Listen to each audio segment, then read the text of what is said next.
मानपाठ आणि कंबर दुखणे ही एक मोठी समस्या झालेली आहे. पूर्वीच्या काळी ही समस्या होती, पण एवढ्या मोठ्या प्रमाणात नव्हती.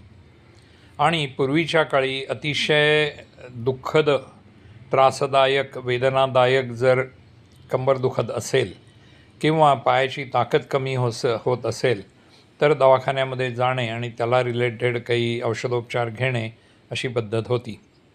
आजकाल आर्थिक गणितं बदलल्यामुळे नोकरीधंदा आणि कुटुंबातील संख्या लोकांची कमी झाल्याने व्यक्ती एकत्र काम करणाऱ्या व्यक्ती इत्यादी या सर्व गोष्टी बदलल्यामुळे ह्या गोष्टींचा परिणाम हा कुटुंबावरती जास्ती प्रमाणात दिसतो. आपल्याला होणाऱ्या वेदना ज्या आहेत ह्या आपण अतिशय व्यवस्थित आपल्या शब्दामध्ये वर्णन करू शकतो, पण आपण हे लक्षात घेतलं पाहिजे की वेदनेचं केवळ वर्णन म्हणजे वेदना निर्माण करणाऱ्या कारणाचं वर्णन नव्हे. आपल्याला हा त्रास का होतो ह्याबाबत पेशंटनी बोलण्याऐवजी आपल्याला काय होतं हे जास्ती सविस्तर बोललं पाहिजे. यामध्ये सर्वात प्रथम जो त्रास आहे तो म्हणजे कंबरदुखी. कंबर दुखण्याची दोन प्रमुख कारणं आहेत.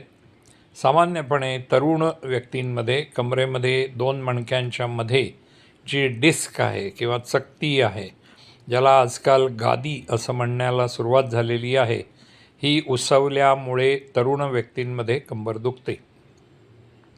ही उसवलेली गोष्ट आपोआप कधीच बरी होत नाही पूर्णांशाने, आणि मग हे दुखणं वेगळ्या वेगळ्या रूपामध्ये, उदाहरणार्थ टाच दुखणे, गुडघा दुखणे, माकड हाडाचं टोक दुखणे, जांघेमध्ये दुखणे ह्या स्वरूपात पण येऊ शकतं. कंबरदुखी जी आहे ती मध्यम वयामध्ये सुद्धा होऊ शकते.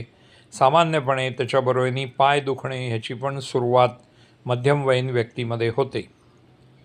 उतार वयामध्ये कंबर दुखण्याची महत्त्वाची कारणं ही आपल्या मणक्यांच्या बाजूला जे सांधे असतात मणक्यांचे, या सांध्याशी संबंधित असू शकतात कारणं. आणि संधिवातासंबंधाने जे बदल शरीरात होतात त्यातले बरेच संधिवाताचे प्रकार हे मणक्यांच्या सांध्यामध्ये पण होऊ शकतात.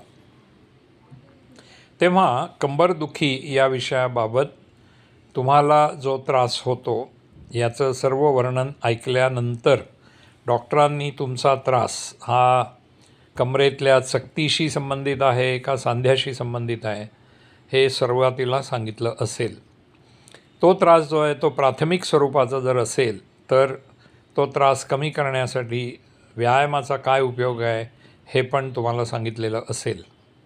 व्यायामाचा उपयोग होण्यासारखा नसेल आणि व्यायाम आणि औषधांनी हे बरं होण्यासारखं नसेल तर मग काय केलं पाहिजे हे पण डॉक्टरांनी तुम्हाला थोडक्यात त्या ठिकाणी काही इंजेक्शन घेणे कमरेच्या मणक्यामध्ये, दोन मणक्यांच्या मधल्या जागी, हे पण सांगितलेलं असेल. त्याचा वेदनेची तीव्रता विचार करता, कालावधी विचार करता आपण गांभीर्याने विचार करावा. Okay, thank you.